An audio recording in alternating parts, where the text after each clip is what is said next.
Di sini Nabi kemudian mengatakan, "Usdukni malladhi ji'ta lahu ya Umair."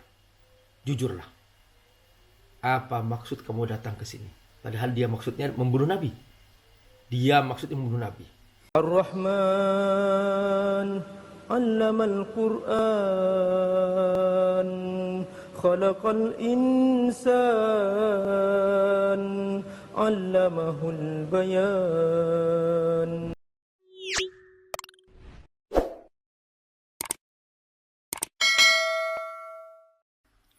Bismillahirrahmanirrahim. Assalamualaikum warahmatullahi wabarakatuh. Alhamdulillah. Wassalatu wassalamu ala rasulillah wa ala alihi wa sahbihi wa mawala. Mitra muslim rahimakumullah.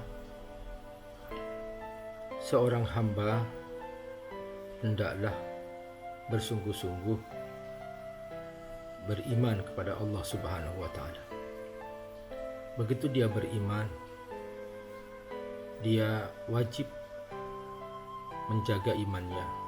Jangan sampai iman itu lemah. Kita tidak ada pilihan hidup ini kecuali kita menjaga hubungan dengan Allah Subhanahu wa taala. Siapapun yang memutuskan diri hubungan dengan Allah, dia pasti sengsara. Di dunia dia akan sengsara, di akhirat juga dia akan sengsara. Kita butuh cahaya yang akan mengantar kita kepada hidayah. Karenanya kita selalu berdoa, ihdinas siratal mustaqim. Ya Allah, beri aku hidayah agar aku istiqamah di jalanmu yang lurus. Siratal ladzina an'amta alaihim, yaitu jalan hidup para pendahulu kami, para nabi, orang-orang soleh, para ulama, para wali Allah Subhanahu wa ta'ala. Alladzina an'amta alaihim, merekalah orang-orang yang mendapatkan nikmat dari Allah Subhanahu wa ta'ala. Kisah-kisah tentang pendahulu kita yang baik, yang soleh adalah cahaya yang terus memancarkan jalan untuk kita semua agar kita menjadi orang yang soleh seperti mereka. Siapapun yang tidak mengikuti jalan petunjuk itu, maka dia akan meraba-raba dalam ketidakpastian. Dia mencari seperti orang-orang yang tidak beriman, mencari kebenaran. Dia terombang-ambing dalam kebingungan. Itulah akibat dari tidak adanya iman dalam hatinya. Kisah Umair bin Wahab, kita masih ingat dalam pertemuan yang lalu, bagaimana dia sedih karena anaknya menjadi tawanan perang Badar. Dia ingin membalas dendam. Dalam hatinya menggelora keinginan untuk membunuh Rasulullah Sallallahu Alaihi Wasallam. Tapi dia mikir karena dia punya hutang. Dia mikir takut keluarganya tidak ada yang menanggung karena dia sudah tahu dia siap mati. Maka bertemulah dia dengan Sofwan bin Umayyah yang menjadi obrolan di depan Ka'bah ketika itu. Apa yang terjadi? Ternyata Sofwan kemudian bertekad untuk membayarkan hutangnya dan akan menanggung keluarganya. Maka kesepakatan antara Umair dan Sofwan ini tidak ada satupun yang tahu. Yang tahu hanya dua orang ini. Ya tentu Allah tahu ya. Karena mereka tidak beriman kepada Allah, mereka tidak yakin bahwa ada yang tahu selain mereka berdua. Maka berangkatlah Umair bin Wahab menuju kota Madinah. Maka dia menyiapkan persiapan yang lengkap. Dia sandangkan pedang di pundaknya sampai dia di Masjid Nabawi, dan dia menghentikan kendaraannya. Ketika itu Umar bin Khattab radhiyallahu anhu bersama para sahabat sedang duduk dalam Masjid Nabawi ngobrol tentang kenangan di masa perang Badar. Bagaimana kepahlawanan para sahabat ketika itu, siap mati syahid bagaimana pertolongan Allah Subhanahu wa taala yang begitu dahsyat terhadap mereka. Bagaimana Allah Subhanahu wa taala memuliakan orang-orang Islam dengan kemenangan, padahal secara jumlah mereka lebih sedikit dan mereka ketika itu tidak siap perang karena persenjataan mereka sangat terbatas. Maka tiba-tiba pandangan mata Umar terarah kepada Umair yang Umar kenal dia sejak zaman jahiliyah, permusuhannya kepada orang Islam, kesungguhannya untuk membunuh para sahabat yang beriman. Umar tahu bagaimana Umair ini memang dia sangat besar permusuhannya. Maka dia melihat, dia perhatikan. Umair turun dari kendaraannya, dari kudanya. Lalu dia mengikat talinya ke sebuah pohon di depan Masjid Nabawi. Setelah itu dia turun dengan menyandang pedangnya ketika itu. Dan dia kemudian bersiap-siap masuk ke Masjid Nabawi. Umar sudah mulai siap ancang-ancang. Kata Umar, "Hadzal kalb aduwullah." Umar bin Wahab, ini musuh Allah. Ini anjing musuh Allah. Nih, Umar saking bencinya Umar. Karena dia yang paling banyak menyakiti orang Islam, para sahabat yang berislam di kota Mekah. Maka langsung Umar mengatakan, "Hadzal kalb aduwullah." Umar bin Wahab, ini benar-benar anjing. Ini musuh Allah. Umar bin Wahab. Dan benar, ya, Umar bin Wahab ini sudah berniat memang ingin membunuh Rasulullah SAW. Makanya dia membawa pedangnya itu dengan persiapan yang sangat matang, dengan posisi yang sudah sengaja dia posisikan untuk bisa mudah mengambilnya dan dengan mudah membunuh Rasulullah Shallallahu Alaihi Wasallam. Dan memang Umar bin Wahab ini waktu di Mekah, dia yang menggerakkan orang-orang kafir Mekah untuk emosi orang Islam. Dan dia yang menjadi mata-mata ketika itu, memberitahukan tentang kondisi orang Islam. Maka kemudian Umar melihat Umair yang terus menuju ke arah Rasulullah SAW yang sedang berkumpul dengan para sahabat ketika itu, langsung waspada. Dan Umar langsung memberikan komando, "Imdu ila Rasulillahi sallallahu alaihi wasallam wa kunu haulahu." Ayo semuanya mendekat ke Rasulullah SAW dan kelilingi Rasulullah SAW. Hati-hati, jangan sampai dia yang kotor jiwanya ini, yang nampak akan membunuh Rasulullah SAW, jangan sampai terjadi. Seketika Umar kemudian segera menemui Rasulullah SAW dan dia mengatakan, "Ya Rasulullah, wa Rasulullah, hadza aduullah Umair bin Wahab." Ini jelas musuh Allah, Umair bin Wahab. Dan dia datang membawa pedangnya. Nampak dia sudah akan melakukan satu kejahatan. Dan aku yakin dia akan melakukan keburukan. Tapi dengan tenang Rasulullah SAW mengatakan, "Adkhilhu ya Umar." Silahkan wahai Umar, dipersilahkan dia masuk. Maka langsung Umar sebagai seorang sahabat yang badannya besar, paling besarnya para sahabat, ya, Umar siapa sih? Umar kecil, hanya 2 orang di antara masyarakat Quraisy ketika itu zaman jahiliyah yang paling besar badannya, yaitu Umar bin Khattab dan Khalid bin Walid. Dan maka langsung Umar mendekati Umair dan langsung dia memegang kerah bajunya, ya. Umair kecil di depan Umar, ya, langsung dipegang kerah bajunya dan kemudian dia berjaga-jaga jangan sampai pedangnya dipakai untuk menusuknya sampai dia mendekat ke Rasulullah Shallallahu Alaihi Wasallam. Umar masih memegang kerah bajunya dan ketika Nabi melihat Umair diborgol oleh Umar, Nabi bersabda kepada Umar, "Atliqhu ya Umar." Lepaskan wahai Umar. Maka Umar melepaskan tangannya yang memegang kerah baju Umair. Dan kemudian Umair agak mundur sedikit ya. Setelah itu Rasulullah SAW mengatakan kepada Umair, "Udni ya Umair, silakan mendekat."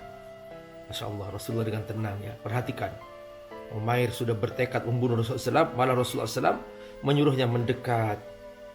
Maka Umair mengatakan salam jahiliyah ketika itu, "An'im sabahan," jadi selamat pagi ya. Jadi nyampainya di pagi hari ketika itu. Ini salamnya jahiliyah. Nah, Rasulullah SAW menjawab, "Laqad akramanallah bitahiyyatin khair min tahiyyatika ya Umair." Kami sudah punya salam khusus ya. Ya.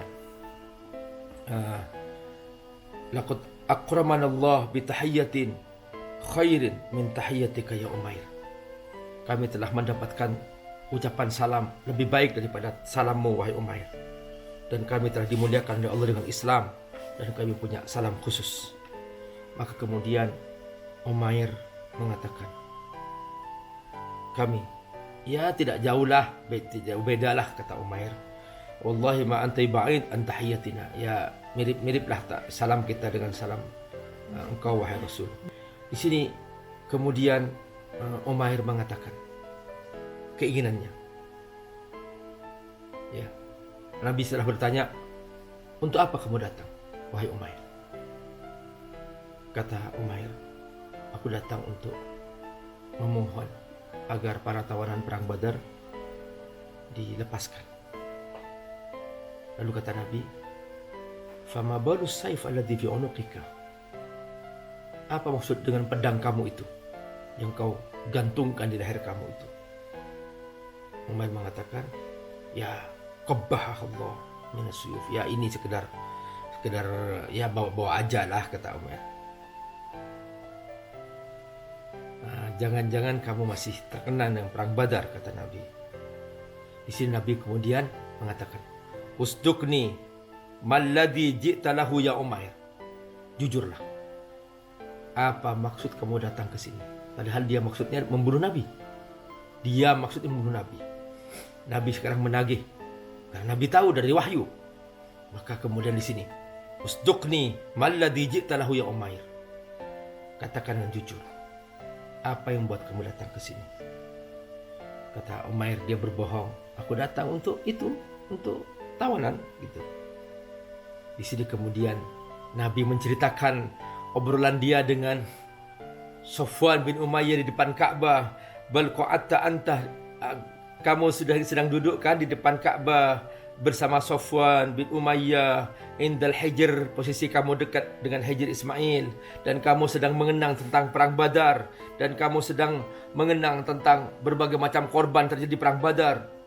Lalu kamu mengatakan, kalau tidak karena hutangku dan kalau tidak karena keluargaku, aku takut tidak ada yang bisa menanggung keluargaku, maka niscaya aku akan berangkat membunuh Muhammad.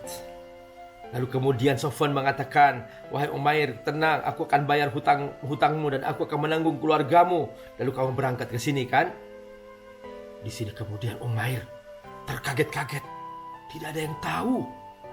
Tidak ada yang tahu kok bisa Nabi Muhammad menceritakan ini semua. Wah, langsung kata Umair, ini pasti Rasulullah. Ini pasti Allah yang beritahukan. Langsung seketika Umair mengatakan, "Asyhadu an la ilaha illallah. Asyhadu annaka Rasulullah." Aku bersaksi tidak Tuhan selain Allah. Dan aku bersaksi bahwa engkau Rasulullah. Maka kemudian disinilah Umair masuk Islam. Maka kemudian Umair mengatakan, "Terima kasih ya Allah. Engkau telah mengantarkan aku ke sini agar aku masuk Islam. Dan aku bersaksi kepadamu tidak Tuhan selain engkau. Aku bersaksi bahwa Muhammad Rasulmu ya Allah." Lalu kemudian Umair, dia menjadi orang Islam yang baik. Dia bersungguh-sungguh belajar Islam. Dan ketika itu orang Islam menyaksikan Islamnya Umair, mereka semuanya gembira. Saking gembiranya karena ini termasuk pemuka Quraisy yang sangat terhormat dan sangat ditakuti. Dan disinilah kemudian Umar mengatakan, la khinzirun kana ahabbu ilayya min Umairin Wahab. Tadinya tahu enggak wahai Umair, aku lebih suka babi daripada kamu. Tapi sekarang kata Umar, wallahi al-yawm anta ahabbu ilayya min ba'di abna'i. Sekarang setelah kau masuk Islam, engkau lebih aku cintai daripada sebagian anakku. Masya Allah, Umar mengatakan sebagian anakku, tentu kan anak tidak bisa dipisahkan. Tapi dengan cintanya kepada Umair, dia mengatakan bahwa aku cintamu karena Allah, mencintaimu karena Allah Subhanahu wa ta'ala. Di sini kemudian Umair bersungguh-sungguh belajar Islam. Dia bertobat kepada Allah Subhanahu wa ta'ala. Dan dia memulai menghafal Al-Quran. Dia mulai memperbanyak ibadah kepada Allah Subhanahu wa ta'ala. Dan dia mulai lupa dengan kondisi di Mekah. Lupa kepada Sofwan bin Umayyah. Lupa kepada kesepakatan dengan Sofwan bin Umayyah. Di Mekah Sofwan bin Umayyah masih menunggu atas kesepakatan itu. Setiap ada orang datang dari kota Madinah, dari arah Madinah, dia bertanya, di mana Umair? Pernah mendengar tentang Umair? Setiap orang ditanya oleh Sofwan bin Umayyah. Dia berdiri di pintu kota Mekah. Dia mempertanyakan orang yang datang dari luar. Kamu tahu enggak di mana Umair? Bagaimana kabarnya? Aku sudah berhari-hari tidak mendengar kabarnya. Sampai akhirnya ada salah seorang, dia menyampaikan bahwa Umair sudah masuk Islam. Di sini kemudian Sofwan mulai putus asa sudah. Nggak ada harapan lagi. Waduh, tadinya dia ingin mendengar sudah Nabi terbunuh. Dan tadinya dia sudah siap-siap untuk menanggung semua keluarganya jika memang Umair terbunuh. Ingin membayar hutangnya jika Umair terbunuh.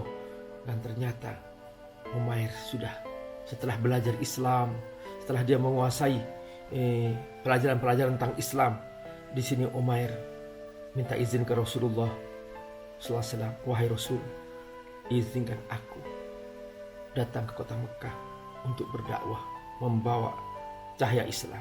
Dulu aku telah memusuhi engkau wahai Rasul. Dulu aku telah berusaha untuk memadamkan api Islam. Dulu aku telah membunuh banyak sahabat-sahabat wahai Rasul. Sekarang aku akan berbalik ke sana untuk membalik kota Mekah menjadi penuh dengan cahaya Islam. Di sini kemudian Rasulullah SAW mengizinkan kepada Umair, dan Umair berangkat ke kota Mekah. Di sini kemudian Umair pertama kali langsung menemui Sofwan bin Umayyah, mengatakan, wahai Sofwan, engkau orang cerdas, engkau termasuk orang terhormat di kalangan kafir Mekah, dan engkau merdeka.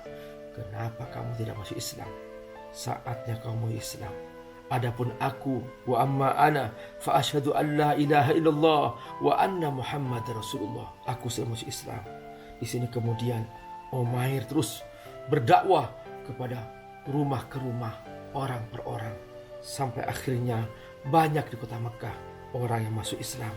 Jazakumullah khairan wahai Umair. Terima kasih wahai Umair. Engkau begitu masuk Islam, engkau begitu belajar Islam, engkau begitu mulai menghafal sebagian Quran, engkau langsung berdakwah, dan engkau tidak akan lelah untuk menyampaikan cahaya Islam di kota Mekah, sampai begitu banyak orang masuk Islam dari kalangan orang kafir Mekah di tanganmu wahai Umair. Terima kasih. Masya Allah. Bapak Ibu rahmatullah, mitra muslim rahmatullah. Inilah tugas seorang muslim. Kalau kita menjadi seorang muslim, jangan hanya menikmati Islam. Ayo kita berjuang untuk menjaga Islam. Dan bersungguh-sungguh kita membela orang Islam, menegakkan keadilan di muka bumi. Jangan sekali-kali membiarkan kezaliman menyebar di muka bumi. Banyak masih orang Islam yang belum bersungguh-sungguh menjadi seorang muslim yang baik. Mereka hanya sholat, mereka hanya puasa, mereka hanya pergi haji, dan mereka pulang, mereka zalim, mereka korupsi karena jabatan mereka punya. Masih banyak PR kita sebagai seorang muslim. Ayo kita tegakkan Islam dengan sungguh-sungguh. Semoga Allah berkahi. Wassalamualaikum warahmatullahi wabarakatuh.